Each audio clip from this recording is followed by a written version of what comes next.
aprendimos, ¿verdad? Que los descendientes de Abraham, los que heredan las promesas, no son los que descendían necesariamente, ¿verdad? De la carne. Ciertamente muchos que descendían de la carne iban a ser herederos de las promesas, pero el motivo no era ese. Entonces, tanto gentiles como judíos heredaban las promesas, ¿verdad? A través de la fe. Y el ejemplo que usa Pablo es Abraham, quien es el padre de estas personas, ¿verdad? El padre en la carne de estas personas, los judaizantes que estaban tratando de implementar o añadirle cosas al evangelio. Entonces, Pablo dice, miren el ejemplo de Abraham. Abraham no fue justificado por sus obras ni por nada de lo que él pudiese hacer, sino por su fe, o sea, por su confianza en Dios. Por poner la confianza en el Señor, porque la fe no es una obra. Muchas personas miran la fe como si fuese una obra, pero no lo es. La fe básicamente el decir, no hay nada en mí que yo pueda hacer. Dependo completamente de ti, creo en ti, confío en tus promesas. Entonces, el apóstol Pablo está usando a Abraham para dar ese ejemplo. También recuerden que los judaizantes querían que ellos se circuncidaran. Y si vamos atrás al Génesis, si vemos la historia de donde ellos sacaron eso, obviamente estaba escrito, ¿verdad? La circuncisión. Entonces no era algo que estos judaizantes estaban inventando, sino más bien que era algo que estaba escrito, pero ellos lo estaban utilizando como un requisito para ser salvo. No solamente la circuncisión, sino otras prácticas religiosas. Y la escritura, previendo que Dios había de justificar por la fe a los gentiles, dio de antemano la buena nueva a Abraham, diciendo, en ti serán benditas todas las naciones. Y, ¿verdad? Repasamos que esto es muy importante porque muchas personas piensan que los gentiles y la salvación de los gentiles fue un accidente o fue un plan B del Señor porque no le funcionó el plan A. Pero no fue así, ¿verdad? El Señor desde antes de la fundación de la tierra decidió salvar no solamente al pueblo de Israel, a los descendientes carnales que vinieron de Abraham, que él mismo le escogió a ese hombre, sino de toda la tierra. Y escrito estaba, ¿verdad?, que a través de Abraham iban a ser bendecidas todas las naciones de la tierra. Ahora bien, eso significa cada persona de cada nación de la tierra, o sea, un absoluto de todo el mundo. No, significa que de todas las naciones el Señor tiene un grupo, ¿verdad?, de escogidos. El versículo 9 dice, de modo que los que viven por la fe son bendecidos con el creyente Abraham. Y aquí estamos viendo, ¿verdad?, esa diferencia de los judaizantes que veían sus prácticas y veían a Abraham como un hombre que obraba y que por esas obras era justificado o fue justificado, pero aquí Pablo está diciendo que no. Si vienen de Abraham verdaderamente y son siervos de Dios, entonces harán las cosas que hizo Abraham. Y entonces vemos que Abraham puso su fe en el Señor, porque todos los que dependen de las obras de la ley están bajo maldición. Y aquí te explica el por qué están bajo maldición todas las personas que dependen de la ley. Ya discutimos que nadie puede cumplir la ley perfectamente desde la cuna hasta la muerte, y cada punto de la ley no solamente externo, sino internamente. Nadie puede cumplir eso, solamente una persona pudo cumplirlo, y es nuestro Señor Jesucristo. Por lo tanto, tenemos que depender de Él y de su obra, de su mérito para poder ser salvos. Estas personas dependían de sí mismos y el apóstol Pablo dice, ¿verdad?, que básicamente estaban bajo maldición, y explica, maldito todo aquel que no permanezca en todas las cosas escritas en el libro de la ley para hacerlas. O sea, que no es conocer la ley, no es seguir algunas partes de la ley que te gustan, como en el ejemplo de los judaizantes y las personas que estaban infiltrándose en estas iglesias, escogían algunas cosas, como la circuncisión o no tocar ciertos alimentos o festejar ciertas cosas, ¿verdad? No es lo que nos guste de la ley. Entonces tendríamos que cumplir la ley completa y no fallar en ningún punto. Entonces están todos bajo maldición porque nadie puede cumplir todas las cosas que están escritas en la ley para hacerlas. O sea, nadie puede hacer eso, solamente Cristo lo pudo hacer. Esto es lo absurdo de creerle a los falsos maestros, ¿verdad? Por eso era que los gálatas eran verdaderamente insensatos. Ellos ya habían conocido el evangelio y a pesar de su conocimiento y de su aceptación del evangelio, decidieron escuchar a los falsos y no solo escucharlos, sino que muchos de ellos fueron arrastrados, ¿verdad? Por estas doctrinas, lo cual es completamente absurdo. Maldito todo aquel que no permanezca en todas las cosas escritas en el libro de la ley. Y nosotras en este caso tenemos que tener mucho cuidado, ¿verdad? Porque a veces vamos a la Biblia y hay muchas cosas que dicen que podemos hacer y que no podemos hacer. Y las vemos como si yo tengo que hacer esto porque si no, como si mi salvación dependiese de eso.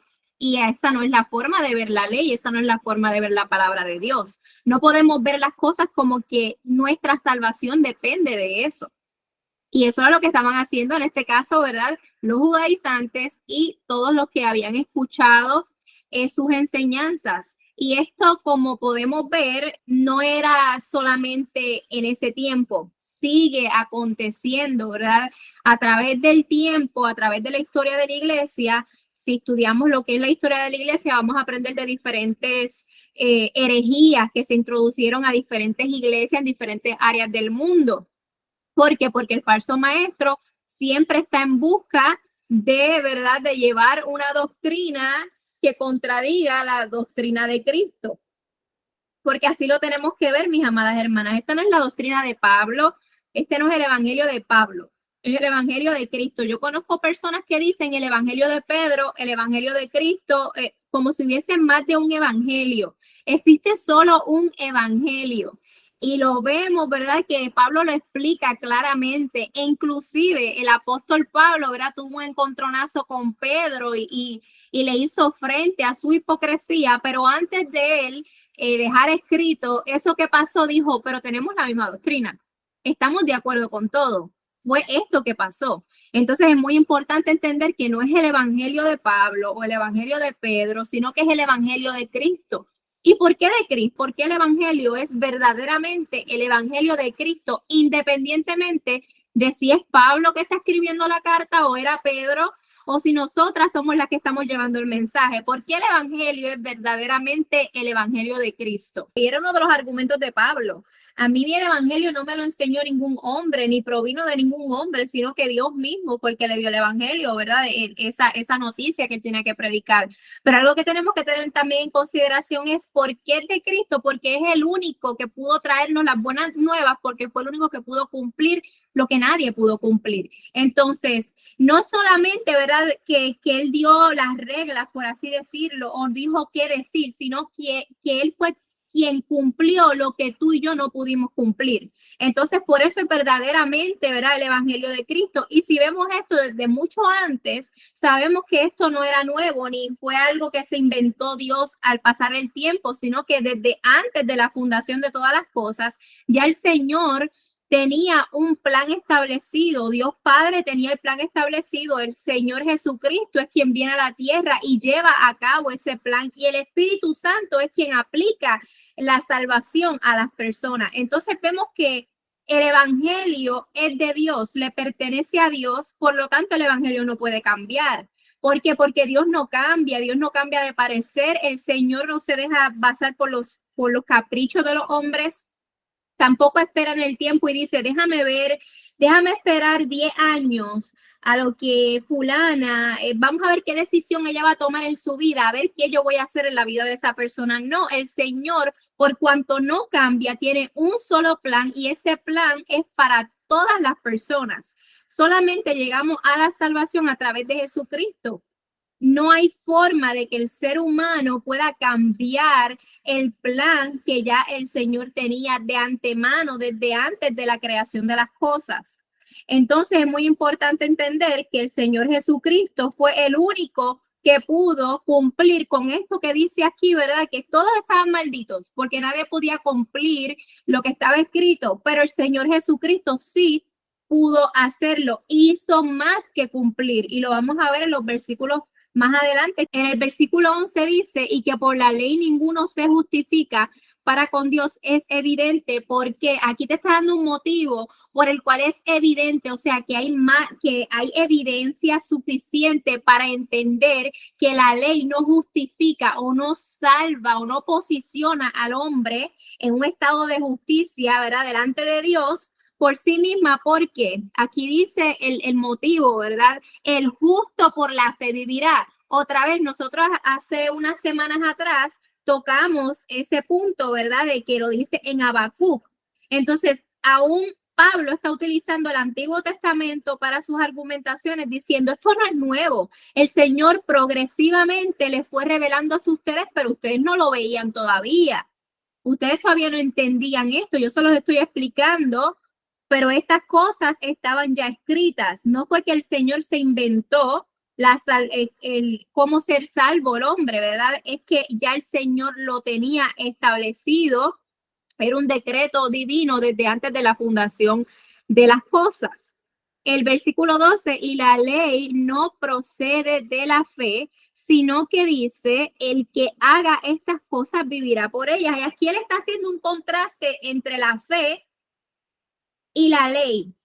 Las obras, ¿verdad? Que tú haces por cuanto tienes una ley y ahora sabes lo que debes hacer, y la fe. Él está haciendo un contraste, una diferencia que puedan ver de que el justo por la fe vivirá. O sea, que la persona que es justificada delante de Dios, todo lo que hace en su vida lo hace por fe y para fe. Aún las obras que esa persona hace son obras de fe. O sea, que no son contadas como obras para ser justificados, sino que son la evidencia. Al igual que Abraham, todas las cosas que él hacía eran la evidencia de su fe. Por cuanto tenía fe, actuaba como tal. Y la ley no procede de la fe, sino que dice, el que haga estas cosas vivirá por ellas.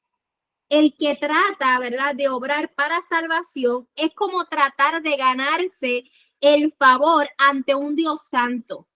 Decir, yo puedo hacerlo y lo que tú me has dicho, lo que tú me has dejado, tú me diste la salvación, tú me has dicho, aquí está Cristo, esta es tu única forma de salvarte, pero yo quiero hacer esto para salvarme. Estamos como despreciando lo que Dios nos ha dado para intentar otra vez hacer lo que a nosotros nos parece mejor. Esa es la gravedad de intentar seguir un evangelio por obras o intentar ganar nuestra salvación por las obras, porque estamos rechazando, pisoteando la sangre de aquel que tuvo que pagar con precio de sangre, valga la redundancia, por nuestros pecados. Entonces, es verdad muy arrogante tener que decirle a Dios, yo soy suficiente, tu hijo no vale nada para mí porque yo puedo hacerlo.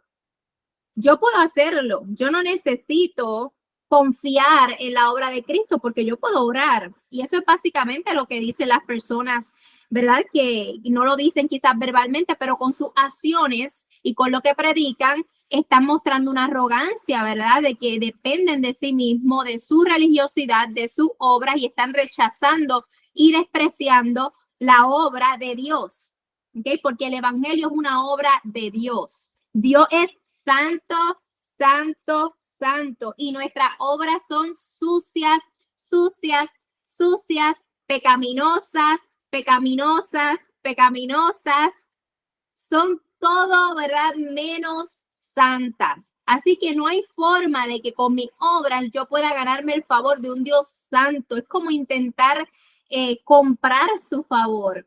Y nuestro Señor no es un juez corrupto en el cual nosotros le damos quizás un poquito de dinerito por el lado y nos quita la sentencia. No, nuestro Señor es santo, es puro, es perfecto.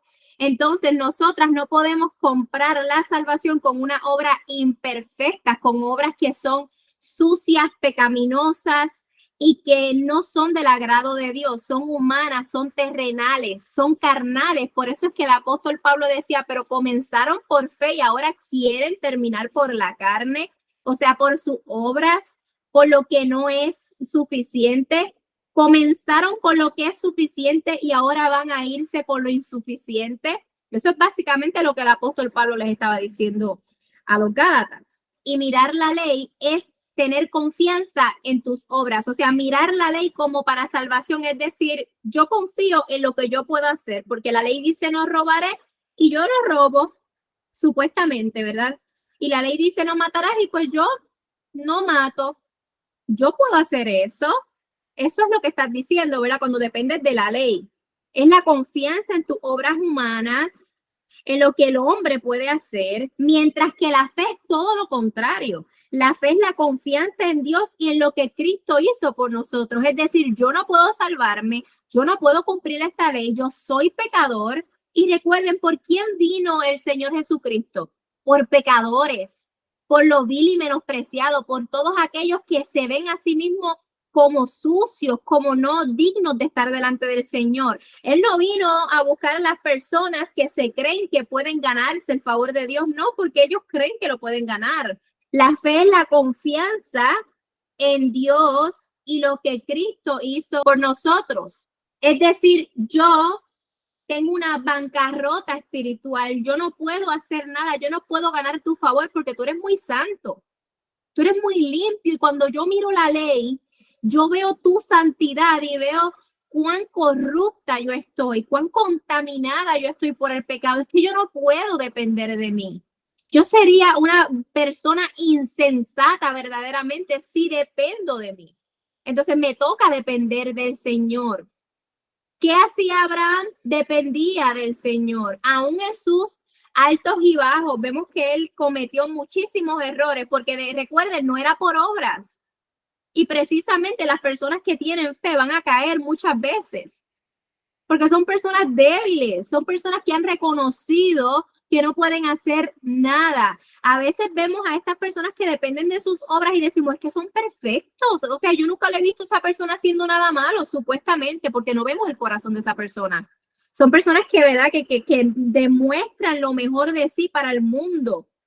Así eran los fariseos. Ellos oraban para que lo escucharan, daban limosna para que los vieran y delante de los hombres ellos eran casi perfectos.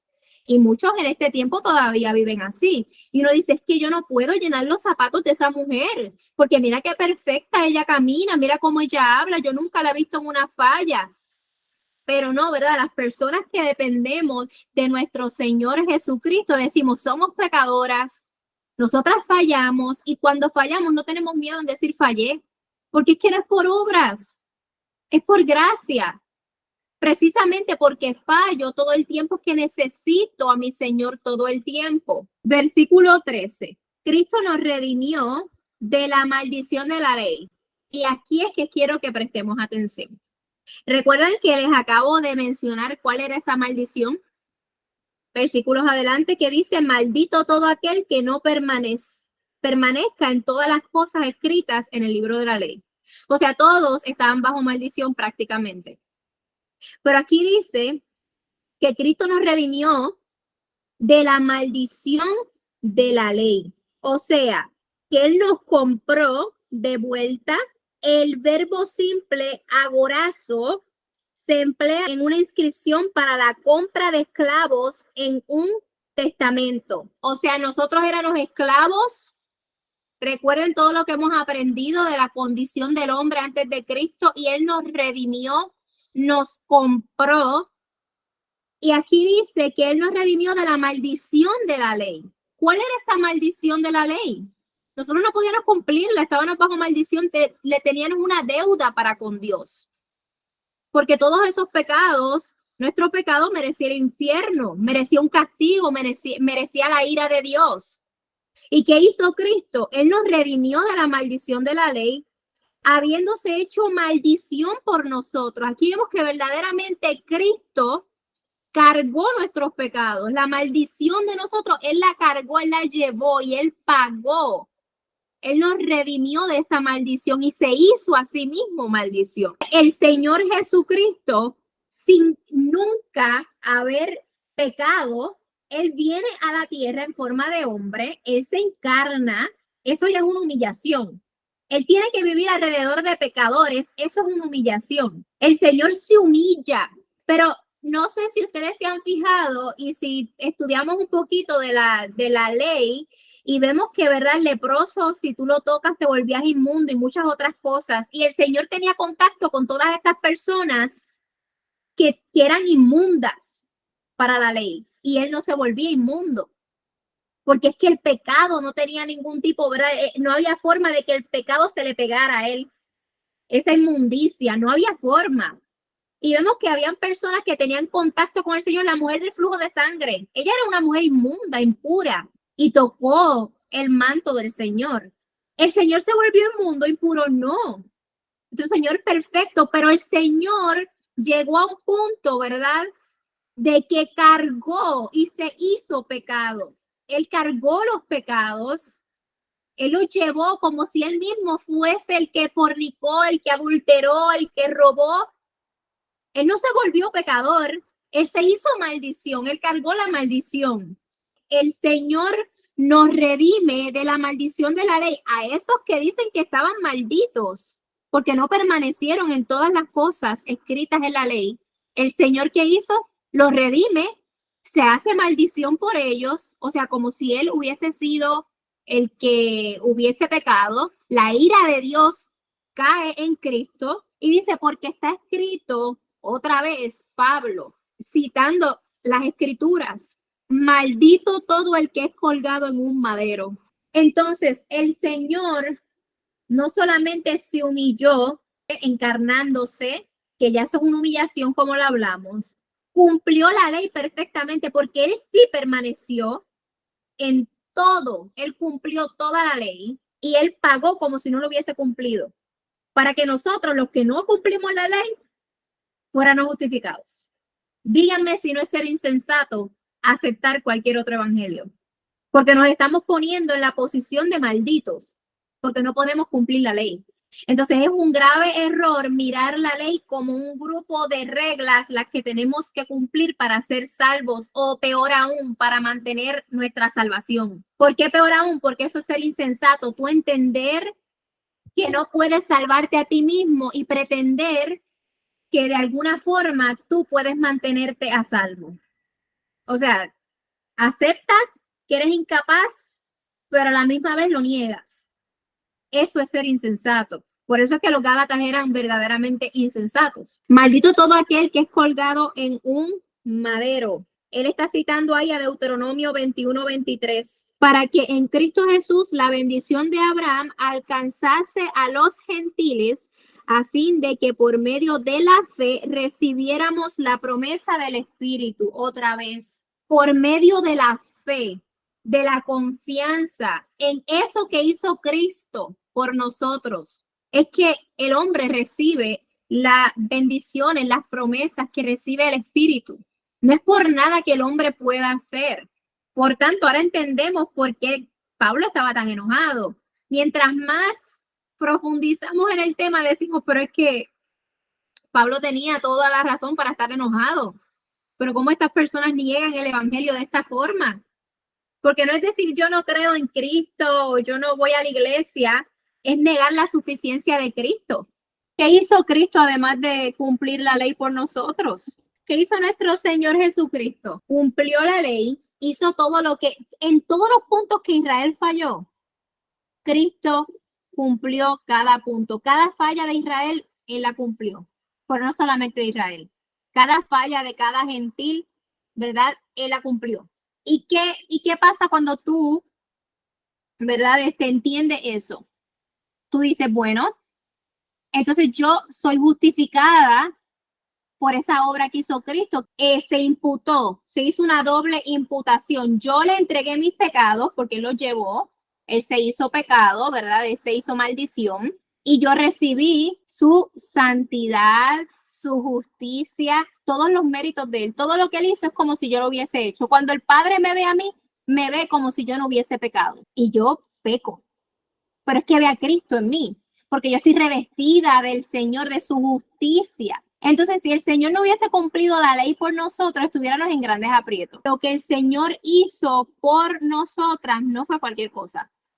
Y rechazar lo que el Señor hizo, aceptando cualquier añadidura, independientemente de dónde la saquen, independientemente de dónde saquen esa añadidura, si es de la Biblia, si es de su experiencia personal, de donde sea, es pisotear la sangre de Cristo. Es decir, eso que hizo Cristo no fue suficiente. O sea, fue bueno, pero no fue suficiente.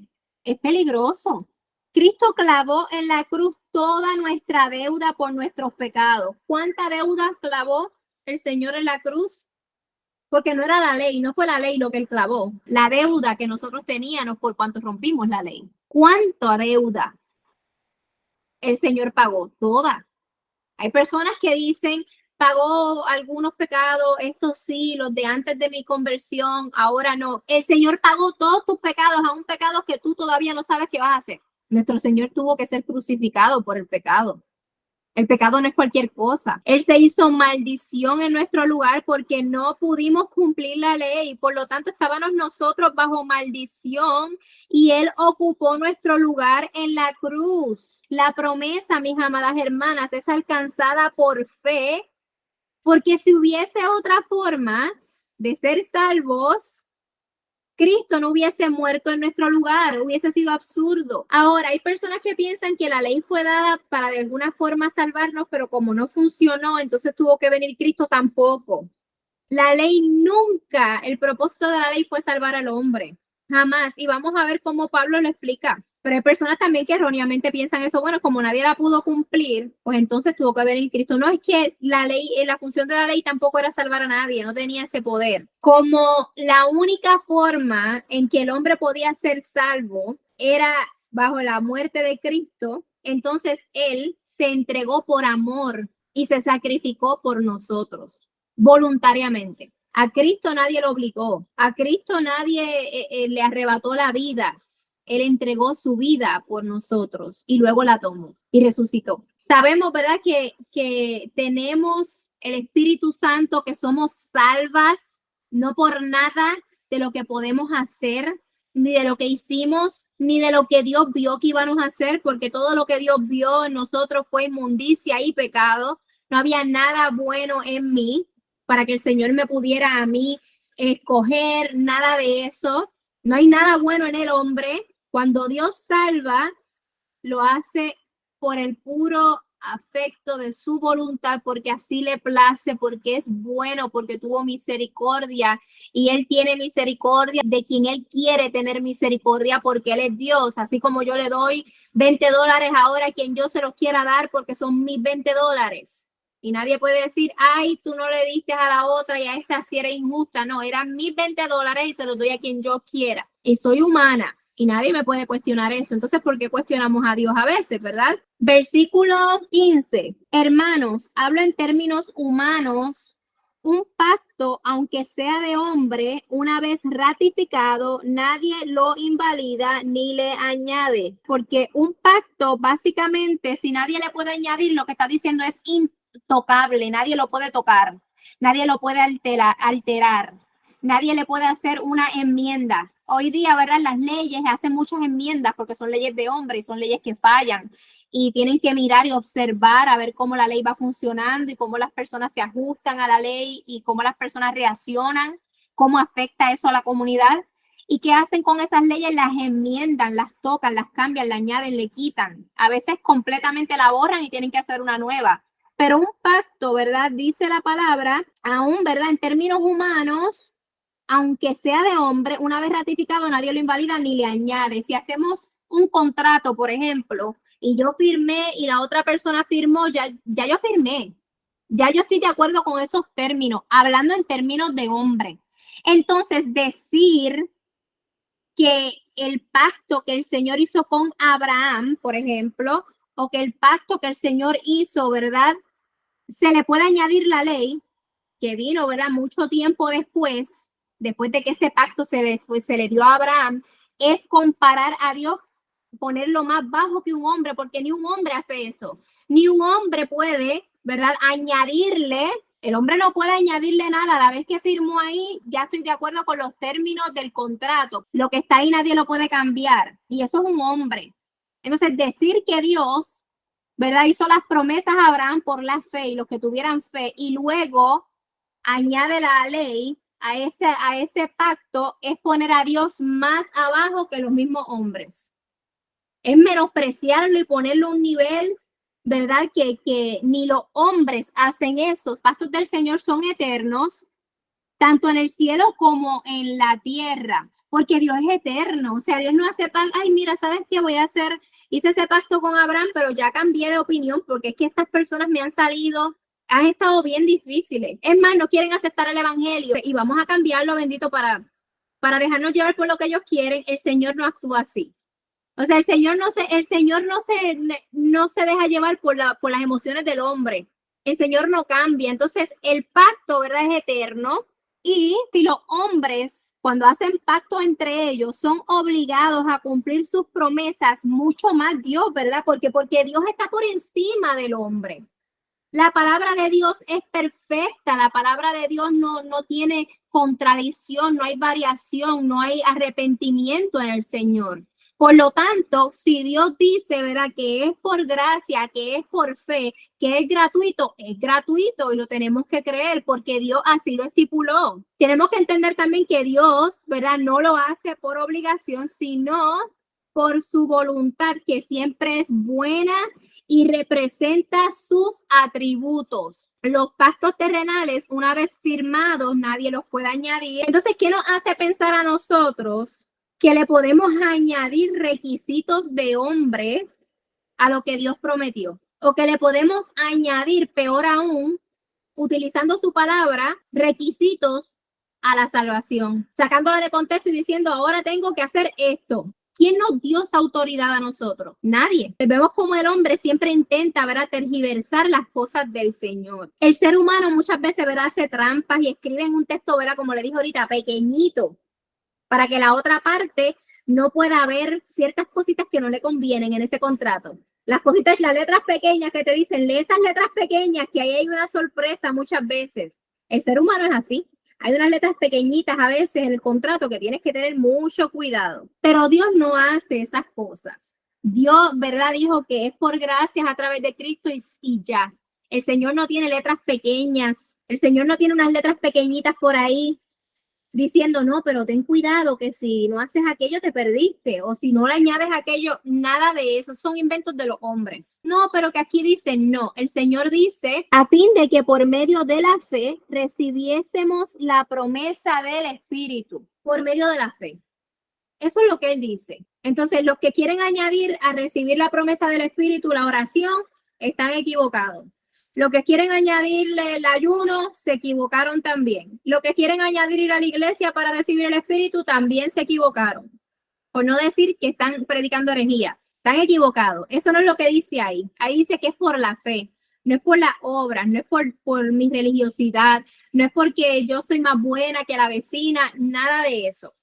El que recibió el Espíritu lo recibió simplemente porque Dios así lo quiso por la obra de Cristo, no por nada que yo haya podido hacer. Así no funcionan las cosas con el Señor. El Señor no es mentiroso, ¿verdad? Para estar añadiéndole luego, mira, sí, Gálatas. Cuando le predicó la primera vez Pablo, es por gracia, es por medio de la fe. Y los Gálatas, sí, qué bueno. Y luego viene el Señor y le dice, espérate, es por la fe y gracia, pero vayan y circuncídense, porque si no, se van a perder. No toquen aquella comida porque se pierden. El Señor no actúa así, el hombre sí.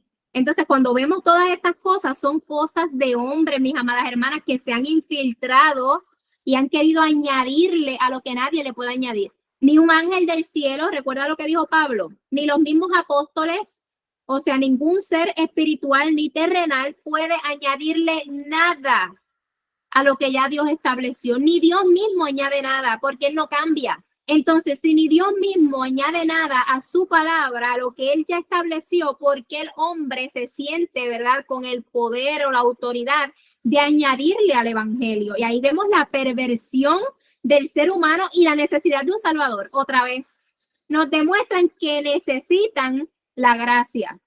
El hecho de que quieran cambiar el evangelio es una evidencia clara de su pecado. En Dios, ¿verdad?, no existe la variación. El Señor no varía, no cambia, mira, hoy es así, porque si Dios fuese así, entonces yo no puedo confiar en sus promesas. ¿Cómo yo voy a confiar en las promesas de un Dios que cambia de parecer? Entonces mañana puede decidir que todos nos vamos al infierno y que el sacrificio de Cristo no cuenta. Y después, pues, en el otro siglo decide otra cosa y nos saca de nuevo del infierno y nos lleva otra vez al infierno. No podemos confiar en un Dios así. Por eso es que es necesario conocer a Dios. porque muchas veces con lo que predicamos estamos hablando de un Dios falso, de un ídolo que nosotras mismas nos creamos en nuestra mente conforme a nuestra concupiscencia. Por lo tanto, es necesario conocer a Dios. Para confiar en sus promesas, es necesario conocer quién es Dios. Muchas de las personas que no pueden aceptar que la salvación es por gracia, por medio de la fe, es porque no conocen a Dios y el carácter de Dios. Piensan que Dios cambia de alguna forma o que algo de lo que ellos pueden hacer hace que Dios cambie de parecer, porque no conocen los atributos de Dios. Entonces muchas veces buscan en la Biblia, ¿verdad? Diferentes textos para hacer ¿qué? Para añadirle al evangelio.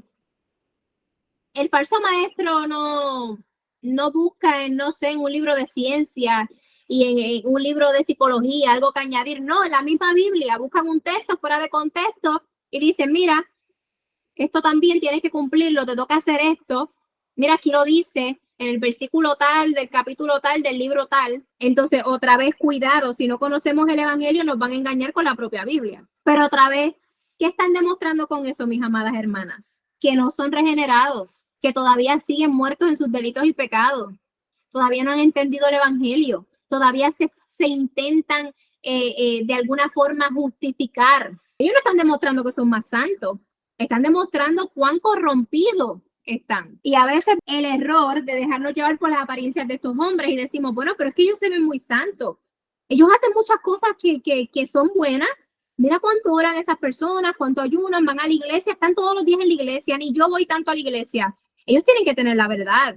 Y volvemos y ¿qué hacemos? Ponemos nuestra mirada en el hombre. Error, grave error. Recuerden que hasta, ¿verdad? Satanás se viste de angelito de luz y parece todo muy bonito. Él no viene como las caricaturas con dos cuernitos, la colita de rojo, para decirte a ti, ¿verdad? Que maldigas a Dios, por ejemplo, no. Él viene contigo, delante de ti bien vestido, como un gran religioso, con una Biblia en el brazo, con un versículo fuera de contexto y te dice, este es el evangelio, y con muchas buenas obras. Y con mucha. Así es que viene el falso maestro. Hay otros que son más obvios de conocer. Esos no son el problema. El problema es el que viene disfrazadito como algo bueno cuando no lo es.